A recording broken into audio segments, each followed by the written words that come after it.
ako ng pamanhin dahil ang aking slides ay nasa English. Kasi hindi ko po kaya gawin isa Pilipino ang aking slides sa loob lang ng isang magdamag. Okay, so, susunod na slide. Makikita natin na ang balangkas o hanay ay magkakaroon ng tatlong bahagi. Ang una ay ano ang kalagayan natin ngayon, lalo na sa climate change. Pagkalawa ay mga halimbawa kung sakala ang tungkol sa business as usual at tungo sa transform food system. At ang pangatlo ay ano ang aking rekomendasyon. Susunod na slide. So, katulad ng sinasabi ng Philippine Climate Change Commission, by 2050, magkakaroon ng pagtaas ng temperatura ng bansa at magkakaroon din ng pagbabago sa pag-ulan at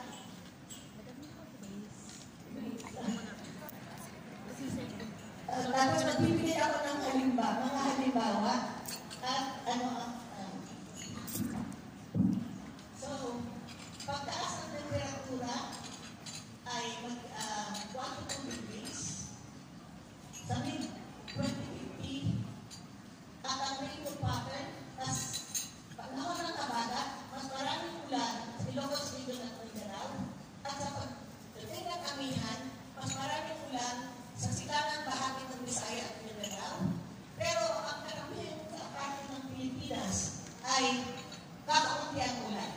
Pagdating ng Tag-Araw, mas marami ang parte ng Pilipinas na mas matindi ang Tag-Araw.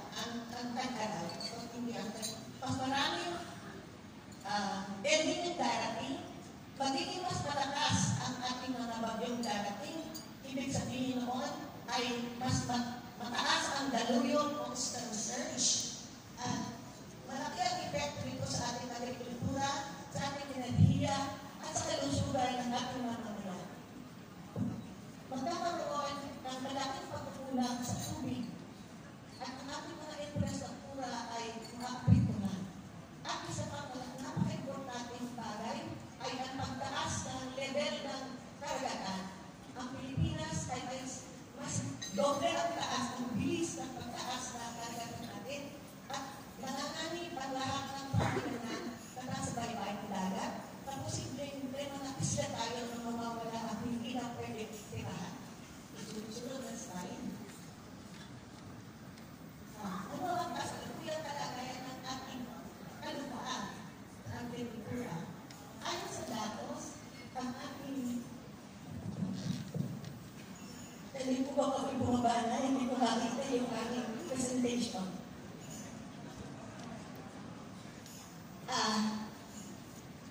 Ang ating agricultural land ay katamtamang moderate to severely degraded. 8.5 million ang moderately degraded, 5.2 million ang severely degraded. Ang ibig sabihin nito, bababa ang produksyon ng 30% hanggang 50% at mababago ang paghawak ng tubig at lalo ito magiging mabilis ma-erode. Mayroon din tayong malaking problema sa sobrang paggamit ng chemical fertilizer na ang resulta ay mawawala ang humus sa lupa at ito ay mababawasan ang pagdami ng tubig pababa at ang kakayahan ng lupang humawak ng tubig. Ang lupa ay magiging buhaghan at lalong bibilis ang erosion. Ang sobrang gamit ng chemical fertilizer ay nagpapaasim ng lupa na ito ay malaki ang epekto sa lahat ng microorganisms sa ating lupa at ganoon din na natin ang panganib magkaroon ng contamination ng nitrate ang ating groundwater. Gusto kong bigyan ng pansin ang isang uri ng pollution na hindi napapag-usapan. Ito ay ang heavy metal pollution dahil sa pagtapon ng mine tailings sa ating agricultural lands. Sa Davos Declaration Forum of 1991, when 22,000 hectares ay damaged by mine tailings, yun ay 1991. Mula ng 1991 hanggang ngayon ay 18 events ng dump failure sa nangyari. Kaya ang aming taya ay mga 50,000 kaya na ang may problema sa environmental pollution. Ngayon, ano ang epekto ng environmental pollution? Ayon sa datos ni Lyndon, sa Lugtong Marinduque ay paglalagyan ng heavy metal na mabawasan ng 30 kaban o 1.5 grams per hectare per traffic.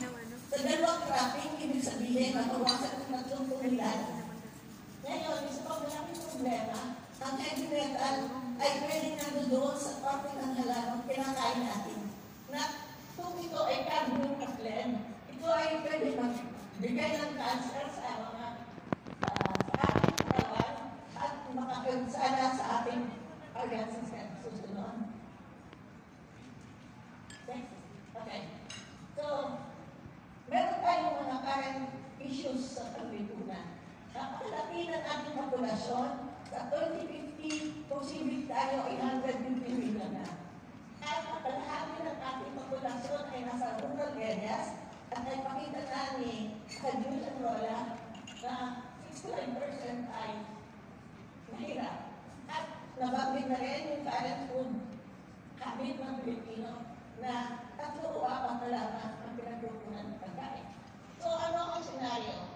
Kung hindi natin papalitan ang production natin, sa condition ng ating kalupaan at climate change, ang ating mga pananim ay mga kailangan ng mas maraming tubig dahil sa rapid transpiration at dahil kakaunti ang ulan, kakaunti ang tubig sa irigasyon, at may problema pa tayo sa pagpasok ng tubig kaya sa ating mga coastal lands. Kung hindi tayo magbabago, lalong bababa ang production sa agrikultura, tataas ang presyo ng bigas, at ang mahihirap ay lalong maghihirap dahil sila ay natututo na lang pinikita sa pagkuha ng pagkain, wala na para sa kalusugan ng edukasyon. Ang gobyerno natin ay tataas ang subsidy sa bigas, tataas ang ating importasyon ng pagbigas, mas lalong dadami ang mahihirap, lalong tataas ang malnutrisyon sa ating kabataan, at lalong hindi na tayo makakataas ng antas sa ating standing sa PISA. At kung muli datos na ating nakita, tayo na ngayon, 2024, ang natungunang umaangkat ng bigas at ang estimate is 3.5 million tons. Next slide, please. Okay?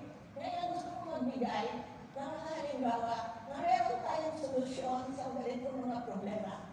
Ito ba ay galing sa aming pag-aaral sa Lugtong Marinduque na kung saan gumagamit tayo ng resource conserving practice na isang paraan para sa transformed food system. Gusto kong bigyan ninyo ng pansin yung dry season 2019 kung saan matindi ang El Nino. Makita natin doon sa mga resource conserving practice na kumamit para ng 2.2. Dito naman sa mga pollution galing sa upper, makita natin na 1.9 tons per hectare pero wala pagka-business as usual. Next, please. Ito yung resource conserving practice, paggamit ng compost at saka ng trichoderma. Next slide, please. Okay, gusto ko magbigay ng isa pang example ng pollution. Ito ay sobrang gamit ng chemical pesticides at chemical fertilizer. Ito ang naging dahilan kung bakit ang Fusarium wilt disease ng saging sa Mindanao ay naging epidemic level. Ang Fusarium ay nag-develop na ng resistance sa chemical pesticides. At dahil sa sobrang gamit ng chemical fertilizer, pumasok ang lupa na ito naman ang isang dahilan ng muli bakit mabilis ang pagdami ng Fusarium. At ang mga magsasaka ay hindi nag-observe ng phytosanitation. Kung business as usual, makikita natin na napakababa ng production ng ating mga farmers. Pero kung gagamit tayo ng sustainable agriculture practice, makikita natin doon sa Big Banana Plantation, katulad ng Tabeto, dahil sila ay may sariling research team na bigyan nila ng solusyon ang Musayong Will sa pamamagitan ng integrated nutrient and pesticide management. Gumamit sila ng Trichoderma aspirinum as a component phytoprotein at nag-observa sila ng phytosanitary. Next slide. Gusto kong ibukahin na ating i-campaign at urban agriculture. May teknolohiya na galing sa UPLB, si Professor Prometivo Santos, kung saan hindi kailangan ng lupa. At sa paligid ng lugar ay maaaring magkaroon ng maraming tanim ng gulay. Makikita natin dito sa larawan ito na gumamit ng improvised PVC pipes na nakato sa bawat 10 at nakikita natin 5 layers. Okay, next please. Ngayon, si Father Benigno Beltran ay in-adapt itong feeder conservation system kung saan ang ginamit na ay improvised container ba? Yung container ba na hindi na ginagamit? Gumamit sila ng solar panel at LED lamps at ito itinayo sa Smoky Mountain, isang urban poor, isang lugar na kung saan nandoon ang ating mga mahihirap at Luzon. So makikita natin, iba-ibang klaseng gulay ang kanilang kayang i-produce dito sa lugar. Next please. Ngayon, gusto ko rin imungkahi na tayo ay magkaroon ng efficient waste management. Ikampanya natin na mga food waste ay gawing organic fertilizer. Mayroon ng Korea eco-waste management na adapted from South Korea. Kasi loob lang ng isa dalawang araw, ang food waste ay magiging organic fertilizer at ibalik ito sa mga agricultural lands para magkaroon ng balanced fertilization, combined chemical and organic fertilizer. Next slide, please. Okay, ano ang aking rekomendasyon? Magbigay sana ng kautusan ang CHED sa lahat ng ating SUCs na isama sa curriculum ng BS Agriculture ang mga components ng transformed food system, makipag-coordinate ang ating mga faculty ng SUCs sa DA, Bureau of Agricultural Extension at sa Municipal Agricultural Office ng bawat NGO.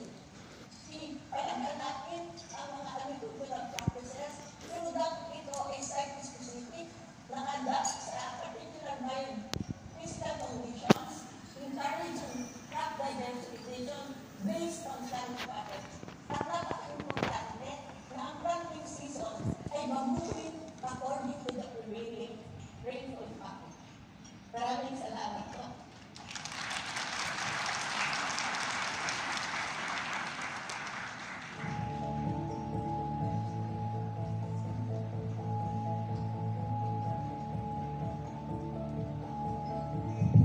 Thank you very much, Akanji. We were urgent call for reforms as well, pollution. But of course, she ended with a positive message. So now we have come to the